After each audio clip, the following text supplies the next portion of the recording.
Good afternoon, everyone.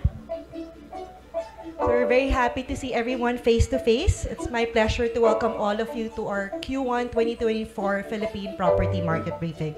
Once again, I'm Maricris Serino Hoson, Director and Head of Office Services Landlord Representation. I will be your host and panel discussion moderator today.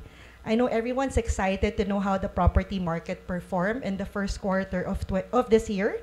And I myself have received so many inquiries already from landlords, occupiers, and other stakeholders. So in the next 1.5 hours, we at Colliers will do our best to provide you insights and recommendations that will guide us in navigating the rest of the year. But before we start, let me first acknowledge our official event partner today, the Ascot Bonifacio Global City. It's an overall rosy picture for the Philippine economy in 2024. GDP is expected to grow between 5.8 and 7%, which will make the country the fastest growing economy in Southeast Asia. The Bangko Sentral ng Pilipinas also forecasts OFW remittances to increase by 3% this year. Also to IBPAP, the AI landscape is a continuous battleground that presents an ever-evolving reality for the IT BPM sector. Over the coming years, we will see how this new reality will affect the real estate strategy of BPO firms, and in the long run, how it will impact the office sector. In the residential sector, we also reported continuous recovery in the condo leasing market, while we also observed the launch of more leisure-oriented projects outside Metro Manila.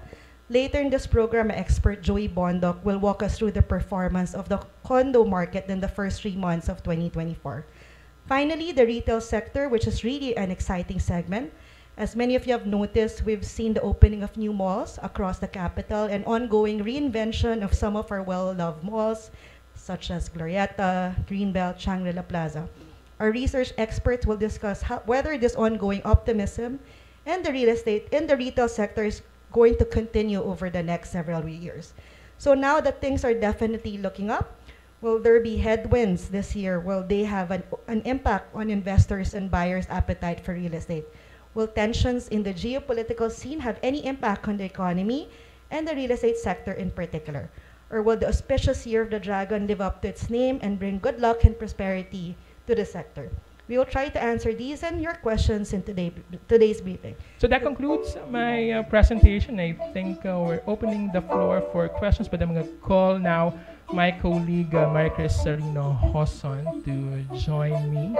And I think we're calling the other HODs. Chris. Well done, Thank Joey. you. Very comprehensive report. We enjoyed how you presented it. Innovate Or or evaporate. evaporate. So we'd like to call in everyone, headed by our Managing Director, Richard Remundo. We have Julius Guevara, Domandaya, Kevin Hara. Of course, Harold Cruz, our valuation expert here. We're very excited to have him. Listen to him. And of course, we're very privileged to have with us, as Joey mentioned, Miss Marisa Benitez, our real estate guru and the real expert on retail. Not me anymore. Miss Marisa's here. Okay. She invited me to shop later. Thank you, MB. Okay, since Harold is here with us. Okay, Since Miss Harold Marisa. is here with us, opening salvo for Harold, how do you see the passage of the real property valuation bill affecting consumers and developers? Will this continue to drag appetite for residential projects, Harold?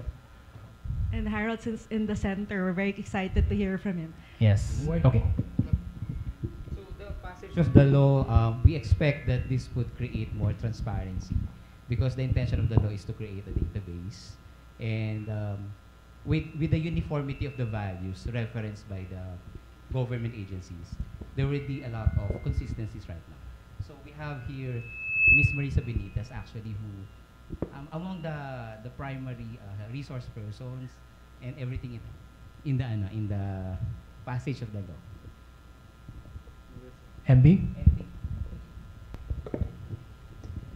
So I would just like to clarify that the law was basically it's really for taxation. It's to separate the valuation and the taxation aspect of of um, of how you value the property.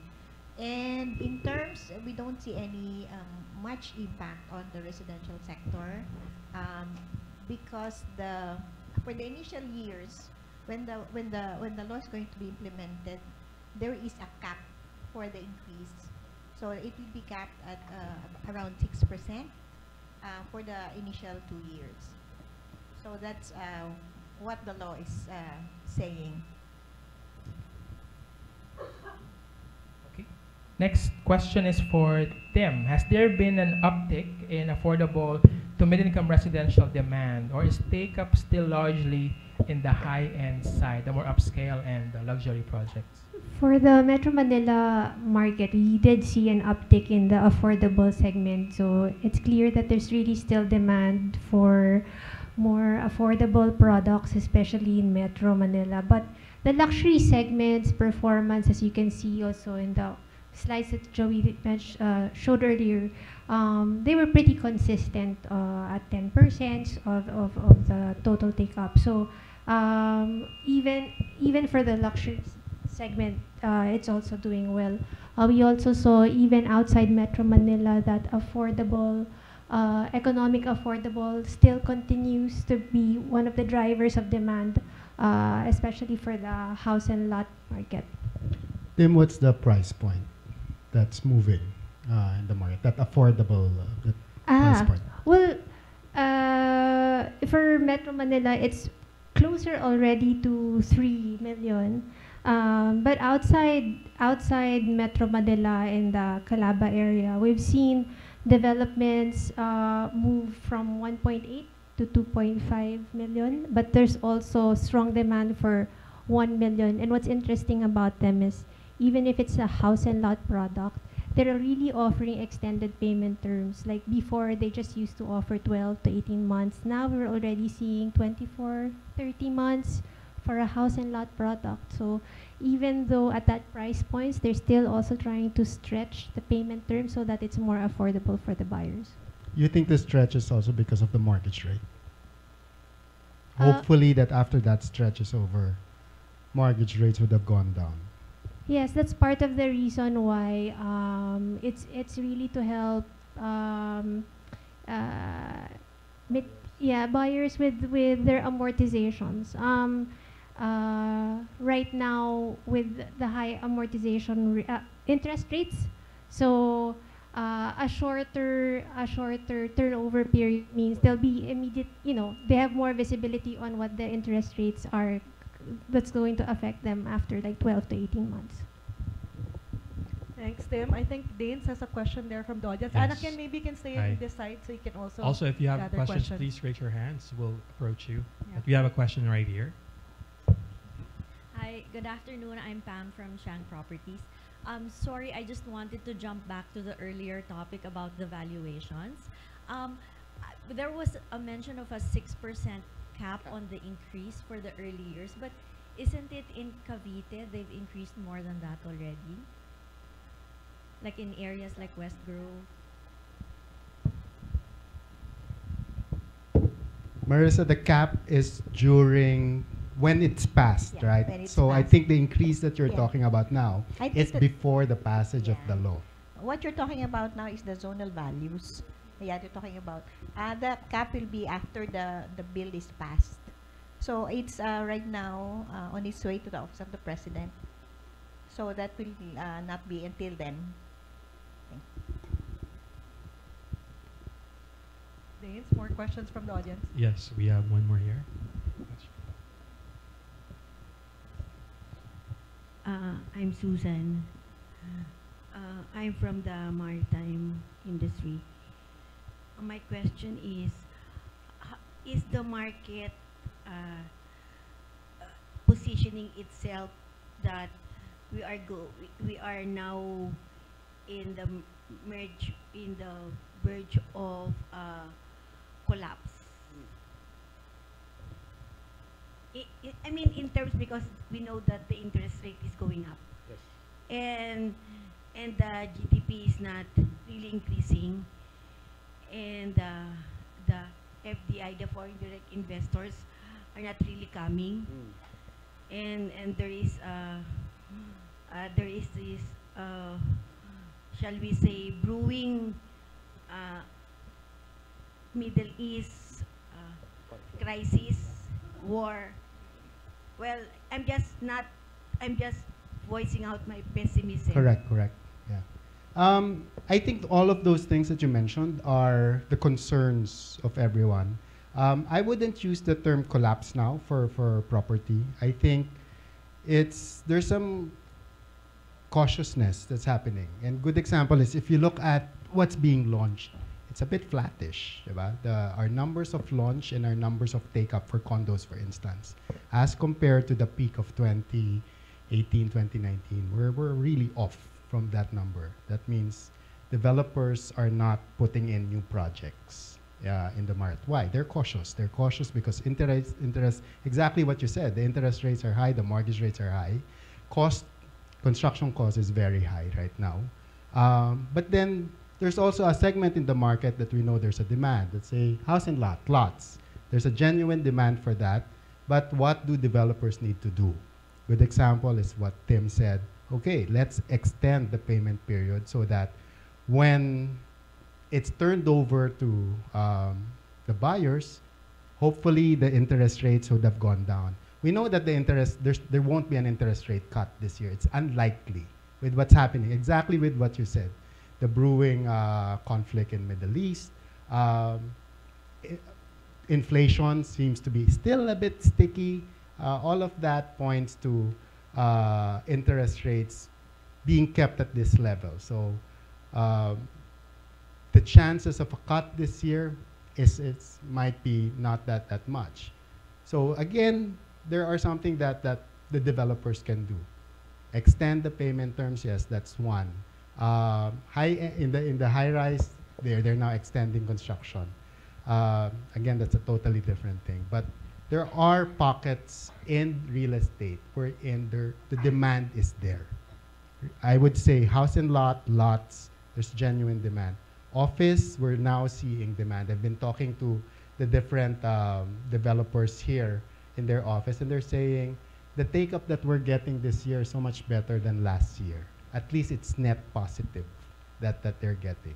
So there is upsides that we're seeing. There is caution, but there is upside. Okay, thanks, Richard. For Dom and Kevin, do you see more growth in the co-working space? Yes, definitely. So, as mentioned earlier, the traditional firms are leading the office market in terms of office deals. And actually, the deal sizes are also getting smaller as far as traditional leases go. So, those are actually perfect target markets for the co-working industry and the flexible workspace providers, as they're able to suitably accommodate those smaller requirements. Also, for buildings that have large floor plates or were really designed for those large BPO requirements, the landlord can, indirectly capture the small size office deal market by, partnering with a flexible provider, and then have the provider lease out the floor so that they can sort of sublease those spaces to smaller requirements. And lastly, flexible workspace is also a great way to test a market in the provinces. So if you have a player in the provinces and there's a BPO exploring that market, they can easily take up a couple of seats for a short term to test out recruitment, capabilities, competencies of the people in that local area. So, we see definitely huge opportunities for the flex market. Right now, it's the vacancy rate is it's high. It's higher at 20%, but that's just because supply driven. So Regis is opening a lot of new centers every quarter actually, but in markets actually that are, I would say, underserved. So fringe locations in Metro Manila provinces. So they would have actually the captive market in those locations. Yeah. Another thing that's driving the flexible workspace industry is the passage of the CREATE law that reduced the corporate income tax from 30 to 20% for the smaller companies. And the smaller companies, these are the micro, small, and medium enterprises who still don't have offices. Maybe they're still thinking of what venture to go into. Then, these are obvious markets for the flexible co-working operators. Thanks, Dom and Kevin. Anakin, we have a question from the audience. Good afternoon, ladies and gents. I'm Raymond Wong Viloria, a real estate management student from Lyceum of Alabang. I think I'm gonna ask this one to Sir Bondoc. I didn't see a slide on Ultralux segment. As someone who's eyeing on in joining that team, how would you uplift my confidence, seeing that the Lux segment didn't move from last quarter to this quarter at 12%? Well, that is correct. For first quarter of 2024, we didn't see much movement for the ultra luxury. But what I can tell you is that you have projects, for example, by Ayala Land Premier. So you have Park Villas at about what, 800,000, 900,000 pesos per square and 500 million pesos per unit. And I think that's about 25% sold already. And for example, if you go outside of Metro Manila, you have projects by Rockwell in Cebu, 600,000 pesos per square.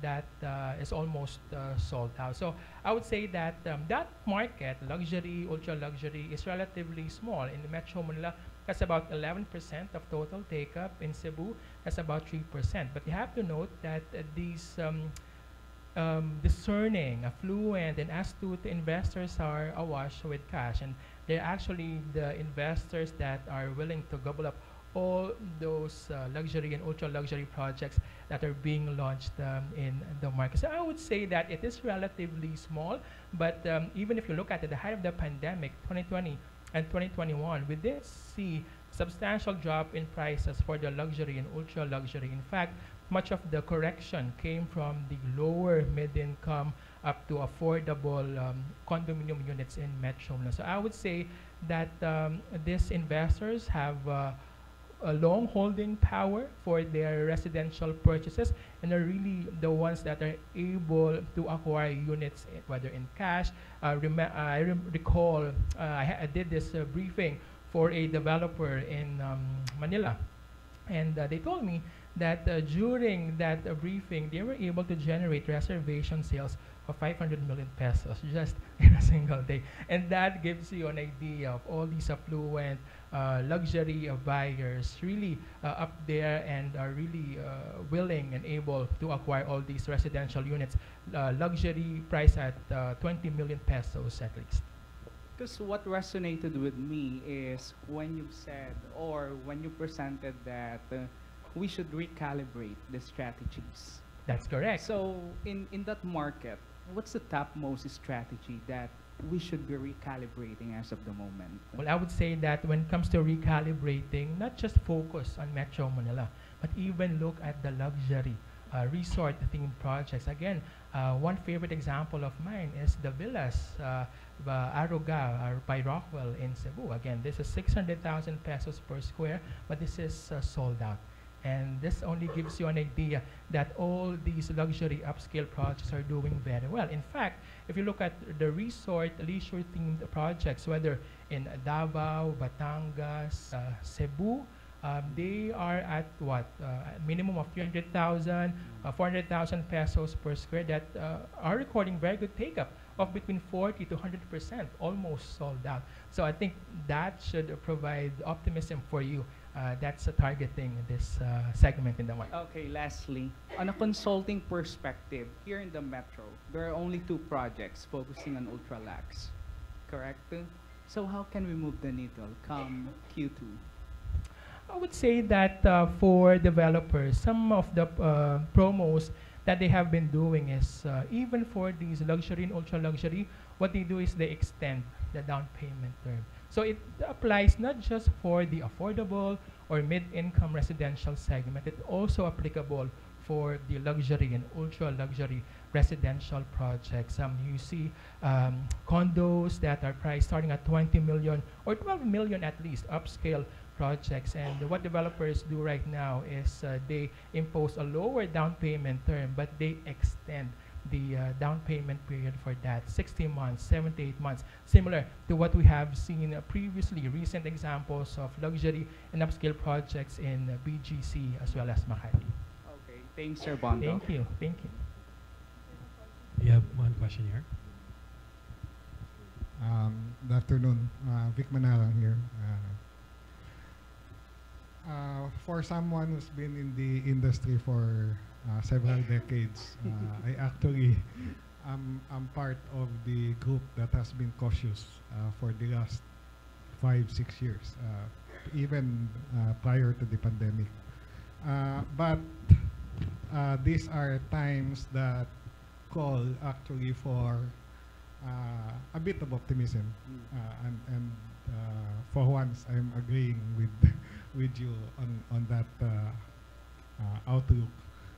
What we're considering actually is how much longer will the market stay where it is, at more or less scraping bottom now, and when we will see actual indications of recovery and growth improvement, beyond recalibration strategies, beyond strategies that are simply trying to salvage projects that have suffered through the last several years, right? And looking forward to maybe starting up new projects for 2027 to 2029 to 2030 and beyond. And maybe part of the data analysis that we hope will be coming is when we look at prices and rental rates, can we reference them to inflation? So that we are seeing real price movements, inflation index, because actually inflation prices going up by 2% per annum, as we all know, is actually putting you behind inflation if you are the investor. And rental rates that are giving you 5-6% per annum are actually putting you behind interest rates from an investor point of view.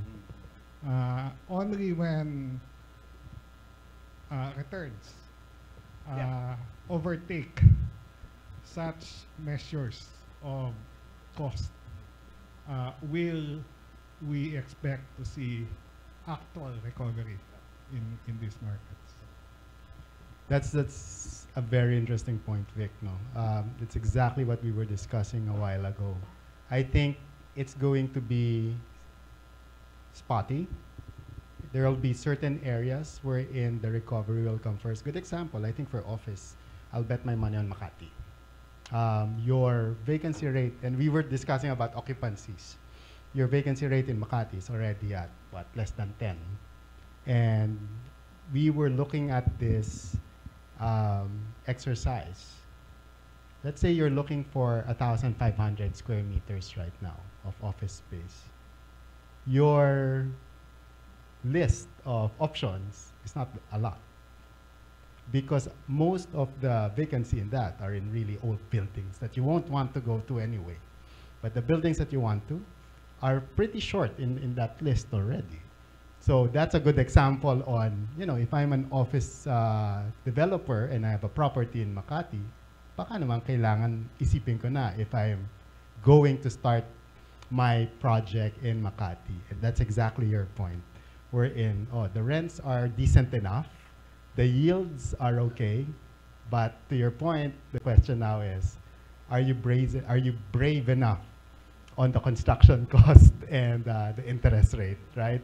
So again, there will be developers who will be brave enough, most likely the smaller ones, smaller format projects maybe, will be brave enough to do that. So that's gonna be interesting, but we see it different for each market. I think office, Makati might be the first one.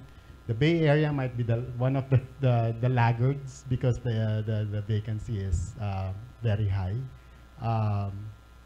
Alabang, unfortunately, is one of those laggards as well. So that's just a good example.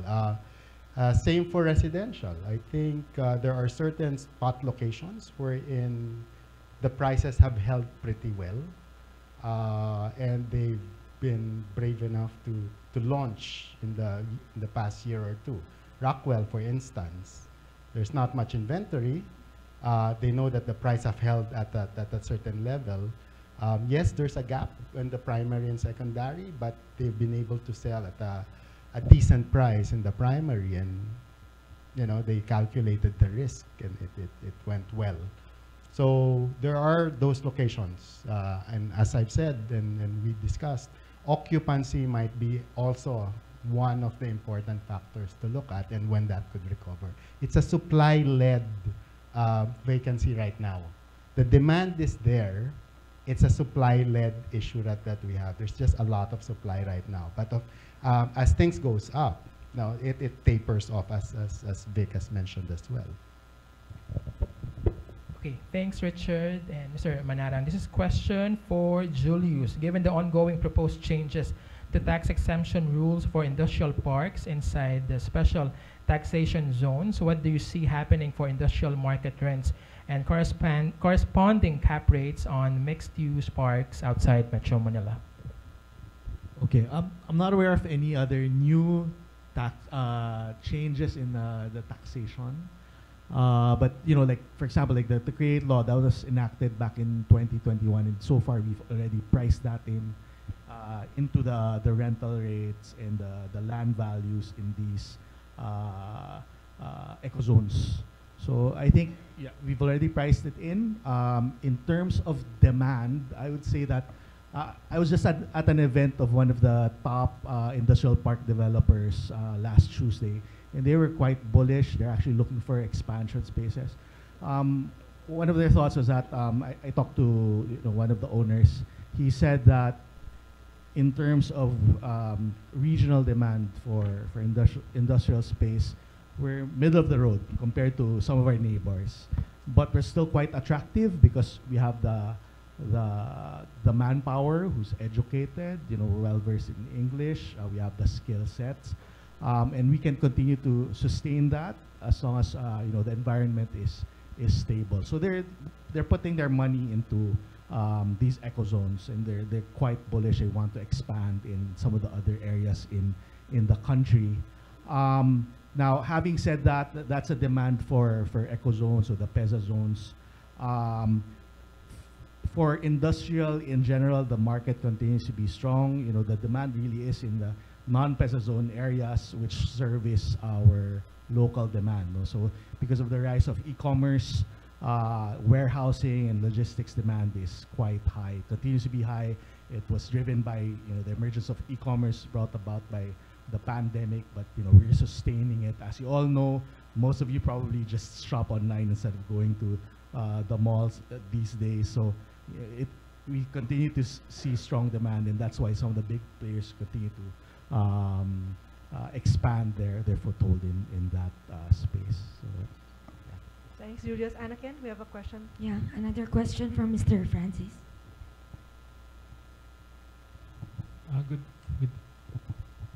Good afternoon, everyone. I'm Francis from BPI Securities. So I have 3 questions actually. So we've mentioned earlier that the projected annual rent for residential units, if I'm not mistaken, increased by is projected to increase to by 1.6% between 2024 to 2026, right? I'm interested to know or to inquire about what about the office and retail space? Like, what are the projected annual rent increase, if there is, for the office or retail spaces? Office, Kevin, Dom? Yeah, quarter and quarter, just to talk about the recent 4 months. Quarter and quarter rents have grown by just about 0.6% quarter and quarter. Year on year, about 2%. And it's projected to climb about 2.5% by the year end. So, not that's dramatic. Well, I would say for retail, it wouldn't deviate much from what we saw last year, a 2% increase after 1% increase in 2022, mainly because we are still seeing substantial new completion of mall spaces. Again, that's 160,000 square meters of leasable space from 2024 up to 2026. That is every year during that period. So remember, we contracted by 15% combined 2020 and 2021. So we're still trying to see if rents will recover pre-pandemic levels compared to what we would have expected, given that again we will see rising vacancy still 17% this year from 15% in the first quarter of 2023, and again the sizable new completion of malls across the capital region. So that's still pretty marginal. Thank you. Thank you so much for that. My next question is, what, in relation to what you've mentioned earlier about the rents, what are your outlook on REITs with regards in near term? Outlook on? REITs. REITs. Okay, if you read our previous report on REITs, there's really a lot of optimism, because if you look at the developers with REIT presence, initially at the height of the pandemic, they only divested office assets into their REIT portfolio. But we're now seeing, for example, Ayala even divesting hotel properties into their REIT portfolio. One of our key recommendations in that report is to look at other asset classes that have the potential to generate recurring income. So perhaps look at infrastructure projects, toll roads, for example, co-living facilities. You see Double Dragon aggressively infusing warehouse logistics facilities. So moving forward, we believe that diversification is key for these developers, to make sure that you infuse other asset classes into your REIT companies, given that the property market is on its way to recovery. Thank you. Thank you, Pa. Thank you. Hi, Joey. Hi. Sherry. Yes, Sherry. Yeah. I remember like a decade ago when, it was just about starting, I noticed the luxury market in terms of resale was very much in demand. I noticed that, like Rojas Triangle and Rockwell and Shangri-La. But now, so there's a lot more luxury projects coming up. Is it still, how do you find the resale market right now for that market, for those who have invested a couple of years back? And moving forward, for those coming in right now, if they consider purchasing the ultra luxury market, will it still be easy to liquidate, to rent out moving forward? That's one. And the second one, if going down, like the Alveo market, the lower than the luxury market, because I noticed, as Sir mentioned, that a lot of, and I understand the demand for the lots, house and lots outside the Metro Manila, but is it still investable for the condominiums right now, like in C5, in BGC, in Makati, where prices are much higher right now in terms of price per square, going up 500,000, 300 to 500,000 right now? Is it still investable,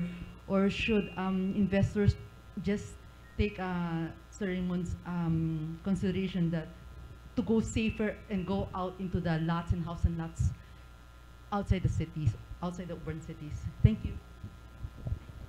Luxury, for the luxury? I think I like the point that you made on those projects. What's important is you look at a certain time frame. So good example, let's say West Block of Rockwell, or One Rojas Triangle. About that, how much was that before? 26 million. That was the $1 million US back then. Actually, if you now compute your Rojas Triangle or West Block of Rockwell right now, and you rent it out at 1,000 pesos per square, your yield is very good. So you have a pretty good yield because ang rent ng Rockwell across the estate has been consistent at that 1,000, 1,050, close to 1 per square meter. So your yield, if you bought it at those prices back then, is so good now. Yes. So what does this tell us? You buy on good quality and good location and good developer. So if you hit all of those, then you're assured that your capital value is preserved and your rental goes at that rate. Again, good example now is if you get, let's say, Balmori, your yield does not make sense. Yeah. Diba? How much on Balmori? 600,000 per square at 1,000 pesos with interest rates, as Vic has mentioned, does not make sense. So what's happening now is the ones who bought into the West Block, Luna, Rizal, Hidalgo, are the ones actually moving to Balmori, buying Balmori, and then renting out their old Rizal, Hidalgo, and even Rojas Triangle at such a good yield. So in that respect, it makes sense. But can I say that for all luxury? Maybe not.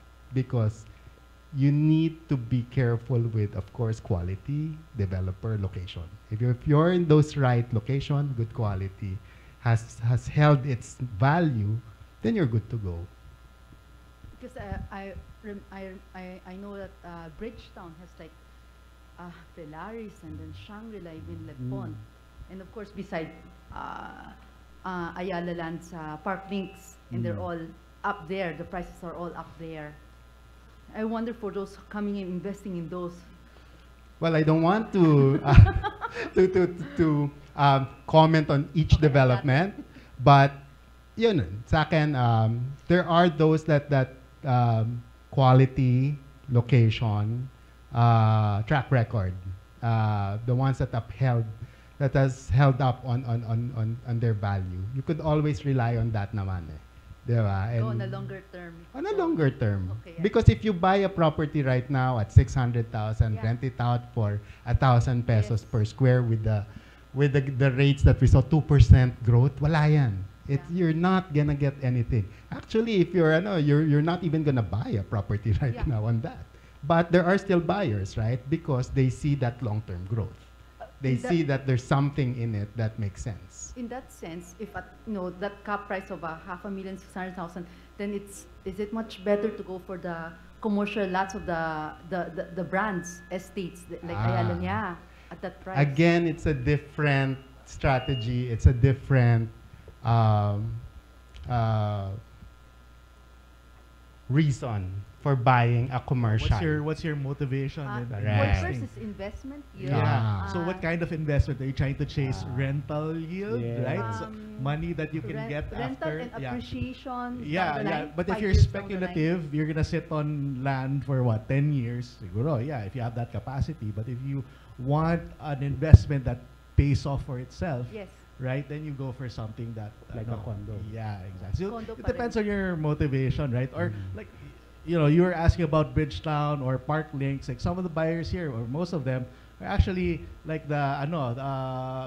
like the older generations who are buying for pamana for their kids, right? So it really That's depends not on yield driven. Yeah, exactly. It's not yield driven. Yeah, they want to be close to their kids, so they'll buy something that they can't buy land anymore, or it's too expensive enough, or they're 4 or 5 kids, so they'll just buy condo units. But really good question. Thank you. Thanks, Sherry. I think we have time for one last question. Yes, ma'am.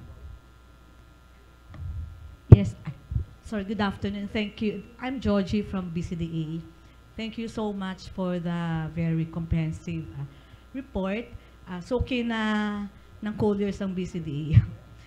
My question, for property owners like the BCDA, for example, the BGC, the New Clark City, comparing it with the Bay Area, Kasi you've discussed the take-up, the vacancy, etc. No? But for us, for example, the BCDA, would be interested maybe on knowing also the I don't know if you've given in the previous also reports that you have. Do you also report, or do you study, or do you analyze also the exit or the move out of investors or locators? For example, BGC and Bay Area, kasi the Bay Area is more or less, that's new development. Diba? Medyo nauna ang BGC. So actually, when there are investors asking us, we say, almost taken na. There's no more actually full na kasi the BGC is only 240 hectares. No? So medyo full na talaga ang BGC. So I mean, if you compare to Bay Area, for example, syempre is relatively mas marami pang developments talaga, marami pang lupa, marami pang reclamation. So marami talaga magpupunta dyan. But we would also be interested if you could also provide us with information or data, what percent or maybe the trend that where the investors or locators inside the BGC, for example, are moving out, because for what reason also. So we would be interested, maybe because the reasons can be, we don't know what's the reason. The BGC is no longer palatable for it. I don't know, no? So maybe that would be a good factor for us also. For example, the House is asking us, they would like to transfer to BGC, but we said, we'll try to look for area property kasi medyo upos na. So that's one thing. And second, I don't know, no? I wonder if Colliers is also studying if you have data also on the total investments in terms of money, how much investments have already been generated, for example, in BGC at the Bay Area. Because I don't think it's really much na apple to apple no, because nga different developments na, different land area, no. So it will be really beneficial, for example, us in BCDA as a government, that would help us really analyze the economic activity in the BGC, so that we've been asking also for Bonifacio Development if they have the data. Wala silang ganong data. So I just wonder if Colliers have that also in terms of the total investments in the BGC, total taxes that that were generated in these not economic zones, but these districts. No? Thank you. I think that's a specific study that Tim and Harold can provide for you. Correct, Harold? Tim? Hello. Honestly, it will be difficult to track in terms of how much investment has been inside and how much has left. No, I don't think we'll have visibility on that. I mean, even if it's FBTC, where all approvals usually go through them, does not have that data, it will be more difficult for us to also get.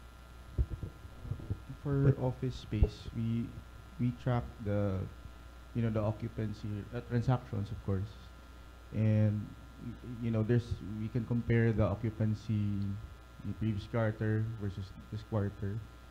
And then the net increase in the space would be, we can derive the vacated space.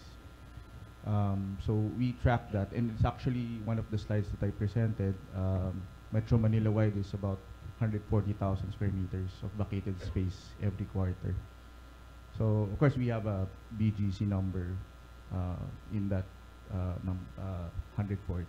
You move out, sir, yung mga nag-exit, do you also? Pero it's not an indicator of BGC is a bad location, kasi there's also companies who are, there's business challenges. There's also companies actively rationalizing their footprint to match their current business operations because of hybrid workplace. So it's not I would not say it's not a good indicator of investment attractiveness or unattractiveness of a certain location like BGC. Thank you, everyone. Very insightful discussion. So So we'd like to thank our Colliers experts, Richard Raimundo, Tim Teodoro, Julius Guevara, Harold Cruz, Kevin Hara, Dom Frederick Andaya, Ms. Marisa Benitez, Joey Bondoc, for shedding light in the current landscape of the real estate sector and providing us with useful insights and recommendations as we face very promising months ahead. We would like to once again thank our event partner and official venue, the Ascot BGC, and to officially close our program, let's hear some final remarks from our Managing Director, Mr. Richard Raimundo. Okay, thank you everyone for attending our quarterly briefing. As I've mentioned, I think if I were to sum up this quarter, it's a supply. It's a supply-led. The vacancies that we're seeing that's persisting right now is supply-led. But the good thing right now is on the demand side, we're actually seeing demand in office. We're actually seeing net positive demand in office. Residential, yes, there's a bit of weakness in the launches and the take-up, but we're now seeing some upsides in house and lots outside of Metro Manila. Retail, of course, has rebounded. So there are some upsides on the demand side, while on the supply side, there are some. It's just huge supply right now. But overall, we're happy to see that there are opportunities in the market. So I hope that you also see the opportunities in your businesses and in your markets. And please enjoy the rest of the afternoon. We have some snacks and some drinks outside. Thank you very much. Thank you, Richard, and thank you to everyone who joined us today here at Ascot and more than 1,000 who participated via Zoom. You're welcome to reach out to any of us for any questions you may have. If you'd like to stay updated on the latest news and insights on the Philippine property sector, please visit our website, colliers.com. Follow us on LinkedIn, Facebook, Twitter, and Instagram. And for those who joined us via Zoom, thank you for attending our Q1 2024 Philippine Property Market Briefing. Goodbye, everyone, and take care.